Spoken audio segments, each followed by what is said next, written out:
বাজারে এখন মাইক্রোপ্লাস্টিক দিয়ে ভরে যাচ্ছে। আমরা সম্প্রতি দেখতে পাচ্ছি টুথপেস্টের মধ্যে মাইক্রোপ্লাস্টিক পাচ্ছি, দুধের মধ্যে মাইক্রোপ্লাস্টিক পাচ্ছি, জনসন পাউডার বলেন, সয়াবিন তেল বলেন, চিনি বলেন, সবকিছুতে মাইক্রোপ্লাস্টিক পাইতেছি। ভাই, এই প্লাস্টিক ক্ষুদ্র কণা আমাদের শরীরের জন্য কত ক্ষতিকর ভাবা যায়? এগুলো কি করতে পারে আমাদের আপনি কল্পনাও করতে পারবেন না। চলুন আজকে আমরা এই মাইক্রোপ্লাস্টিক কি কি ক্ষতি করে, কিভাবে ক্ষতি করে এবং কিভাবে বাঁচতে পারি এই বিষয়ে ছোটখাটো একটা ধারণা নিই। এখন আমরা যদি জানার চেষ্টা করি যে মাইক্রোপ্লাস্টিকটা আসলে কি। মাইক্রোপ্লাস্টিক হলো 3 মিলিমিটারের চেয়ে ছোট প্লাস্টিক কণা, একদম 1 সেন্টিমিটার সমান 10 মিলিমিটার। তাহলে ভাবেন 1 সেন্টিমিটার থেকে আর কত কম, অর্থাৎ 10 ভাগের 3 ভাগ এরকম। তাহলে এই এই যে 3 মিলিমিটার ছোট, যেটা ছোট খালি চোখে দেখা যাইতেছে না, ইলেকট্রনিক মাইক্রোস্কোপ দিয়ে দেখা লাগবে আপনার, এত ছোট একটা কণা। তো এগুলো আমাদের কি কি ক্ষতি করে? আমাদের শরীরের প্রদাহ তৈরি করে, কোষের ক্ষতি করে, অন্ত্রের প্রদাহ তৈরি করে, অন্ত্রের সমস্যা তৈরি করে, হৃদযুগি তৈরি করে, প্রজনন ক্ষমতা নষ্ট করে, রোগ প্রতিরোধ ক্ষমতা কমায় দেয়। এখন কিভাবে ক্ষতিগুলা করতেছে?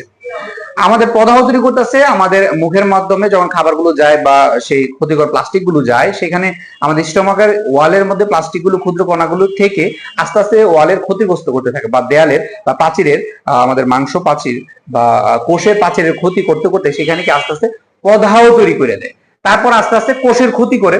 কোষের ক্ষতি করে কিভাবে? যে আমাদের প্রতিনিয়ত আমাদের শরীরে কি সেল ধ্বংস হইতেছে, আবার কি সেল সাইকেল বলে এটা, যে ধ্বংস হইতেছে, নতুন করে তৈরি হইতেছে। এখন যে কোষগুলো তৈরি হয়ে যাচ্ছে প্লাস্টিক থাকার কারণে, সেখানে যে ডিএনএ বা ক্রোমোজোম, হ্যাঁ, এগুলো যে সুগঠিত বা গঠন হওয়ার যে বিষয়টা, সেগুলোকে বাধাগ্রস্ত করার কারণে কোষের অনেক ক্ষতি হইতেছে। সমস্যা আপনারা দেখতে পাচ্ছেন, আমাদের পেটের মধ্যে অনেক ধরনের ব্যাকটেরিয়া থাকে, যেটা কিনা আমাদের হজম ক্রিয়ার জন্য খুবই উপকারী।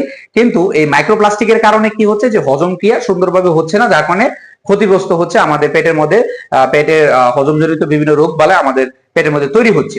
হৃদযুগি তৈরি করতেছে কিভাবে? রক্তের মধ্যে মাইক্রোপ্লাস্টিক থাকার কারণে বিভিন্ন জায়গায় হার্ট ব্লক তৈরি করতেছে, আর ব্লকের কারণে হৃদযুগির পরিমাণ বেড়ে যাচ্ছে। প্রজনন ক্ষমতা কমিয়ে তুলছে। কেন? কারণ মাইক্রোপ্লাস্টিকের কারণে অনেক মা বোনরা এখন বন্ধ্যাত্বের দিকে এগিয়ে যাচ্ছে। এমনকি যেসব বাবাদের সিমেনের মধ্যে মোটিলিটি কমে যাচ্ছে, অর্থাৎ সাঁতরিয়ে যে ডিম্বাণু পর্যন্ত যাবে, সেই মোটিলিটিটা পর্যন্ত তার সিমেনের মধ্যে নাই। এগুলো কত ক্ষতিকর, যে আমাদের জন্য কত ক্ষতির দিকে নিয়ে যাইতেছে, এটা আমরা কল্পনা করতে পারতেছি না। এই মাইক্রোপ্লাস্টিক আমাদেরকে নীরব ঘাতক হিসেবে মেরে ফেলতেছে এবং রোগ প্রতিরোধ ক্ষমতা পর্যন্ত কমাই দিতেছে। কারণ আমাদের খাবার থেকে যে প্রপার যে গুণটা আমাদের দরকার, অ্যান্টিঅক্সিডেন্ট গুলো যেগুলো আমাদের দরকার রোগ প্রতিরোধ ক্ষমতা বাড়াবে, এই মাইক্রোপ্লাস্টিক সেখানে বাধাগ্রস্ত করতেছে, যার কারণে আমাদের শরীরে রোগ প্রতিরোধ ক্ষমতা বৃদ্ধি পাচ্ছে না। দিনের পর দিন আমরা ক্ষতির দিকে যাচ্ছি, স্বাস্থ্য নষ্ট হয়ে যাচ্ছে। তো এইগুলোর বিকল্প হিসাবে আমরা কি ব্যবহার করতে পারি, কিভাবে চলতে পারি, কিভাবে